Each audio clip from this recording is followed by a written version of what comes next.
walk me through what it was like for you, as somebody who doesn't live in Florida, to start to peel back the onion on how things work down here. Well, I learned a lot about Florida bureaucracy and how impenetrable it can be. I started researching this article in early 2016.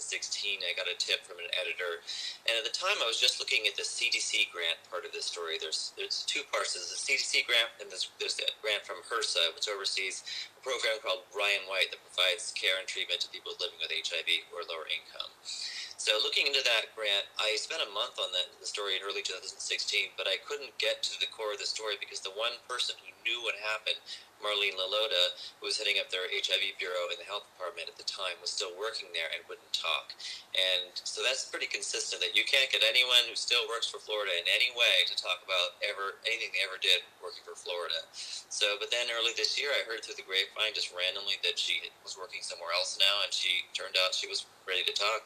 So she and I have been partnering for the last 4 months about what happened within the HIV Bureau during this time. And, you know, I couldn't take, of course, what she said just on face value. I had to prove it through documents, so sent freedom of information requests to the state, to HRSA, and ultimately, through a very arduous process, was able to piece together a narrative that I could prove. And then after that, it became, how can I create a larger narrative to give you context, and a lot of that had to do with just essentially showing you what the backdrop was in terms of what then Governor Scott's political priorities were in the state, largely his insistence on refusing federal funds for public health, but also, of course, for light rail and other things. Right, which was a huge issue here in the Tampa Bay area. People are still angry at him over that around here. Yeah.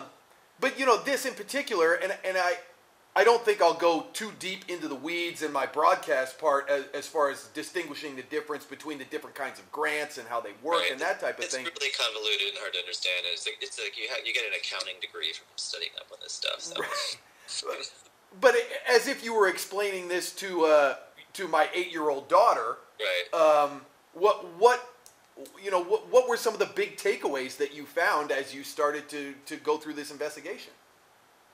I guess I would say that the big takeaway is the federal government was offering Florida a check for $70 million approximately. That's essentially what was happening in all the money combined. And Florida said, no, we don't want that. And effectively what happened was the way they got away with it was they leaned on a technicality that says that any new money coming into Florida from the outside counts as if we increased our budget in the state. And in order to increase your budget, you have to get approval from the legislature. So inevitably things get bogged down in that system, and it's easy to throw a cog in the wheel if you want to, if you're a bureaucrat in the situation. And it appears that's what happened. So they get off on a technicality. They can't say they meant to do it, but effectively one can argue that they did directly block it. But I can't say that for absolute certain myself. Right. Now, what we can say for absolute certain is that HIV and AIDS is a big issue in Florida, and it got worse under Rick Scott's administration. I mean, tell me what you found as far as that goes. Well, you know, I've been writing about HIV for almost 20 years now, so it is my specialty. So I can certainly tell you that Florida has become the eyesore of the nation when it comes to HIV statistics. And there are a lot of different ways of looking at it, but one is the number of new diagnoses per year is the highest in Florida than anywhere else in the country. And the per capita rate is the second highest, second only to Georgia. They're very close.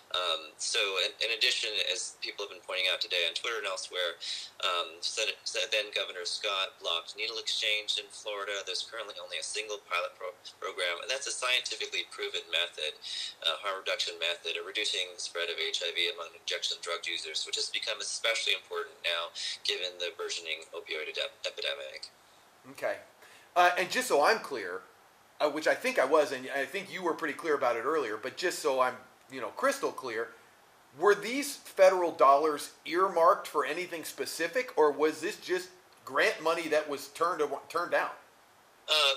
Specific in the sense that there are two parts. There's the HRSA funds. Those had to be spent for what's called Ryan White programming, which is essentially HIV care treatment and services for people living with HIV. And then there was a pair of CDC grants that Broward and Miami County, which have among the worst HIV rates in the nation, were trying to apply for. But in 2015, the governor's office ordered the HIV Bureau to withdraw the applications, block them, and refuse to allow them to apply for them. That would have been about $16 million over 3 to 4 years in those counties. And that would have been for a variety of things, including PrEP, including improved care and treatment for people with HIV. In particular, was focused on people of color, and the Latinos, blacks, and lower-income people. And because, the Florida population, the very diverse Latino population is a huge source of new infections for HIV. So that's a problem that Florida really needs to greatly address.